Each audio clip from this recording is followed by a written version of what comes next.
These prisoners were actually risking a cave-in to dig a tunnel under the drainage trough. But this seemingly dangerous move made them feel more secure. When guards came for surprise inspections, inmates standing watch outside would make noise to alert them. This gave the diggers enough time to crawl out. Then they'd take out stone slabs stolen from the guard's office and cover the opening. Next, they'd fill the gaps with cement. But to successfully fool the guards, they also had to put the grate back on and pour a bucket of water into the trough. Then one person would pretend to mop the floor while another pretended to shower. When the guards arrived at the scene, they'd only think this was wastewater the two had drained into the trough and wouldn't notice anything unusual. But new problems kept coming. How should they handle the dozens of tons of dirt dug from the tunnel? One of them thought of a clever solution. He put the dirt into modified socks, and just by gently pulling the string at the top, the dirt inside would immediately spill out. When they went to work the next day, everyone had socks filled with dirt hidden in their pants. The dirt that came out was covered by their companions with dry dirt from the yard. Since they were digging planting holes at the time, even if the warden saw some wet dirt,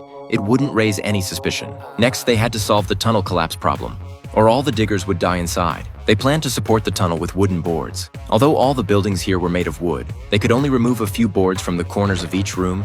Removing too many would be discovered. To collect more boards, they also removed a few from each prisoner's bed. Some prisoners who didn't know would still sit down hard on their beds like usual and nearly got killed from the fall. As everyone knows, the deeper the tunnel, the thinner the oxygen inside. To solve this problem, they even made a bellows. Then they collected the leftover food cans and stuck them all together to make a ventilation duct that could connect to the bellows. Now all problems were solved, and naturally their digging speed got faster and faster. Soon a 100-meter-long tunnel was dug out. If they escaped now, they would definitely succeed. But today was American Independence Day, so several prisoners stole some potatoes from the cafeteria and processed them into vodka through some techniques. So they planned to celebrate Independence Day with this alcohol before escaping. But just as all the prisoners were gathered in the yard celebrating, the warden led his men into their dormitory. A guard accidentally knocked over hot water on the ground. Unexpectedly, the water quickly flowed down into the tunnel below.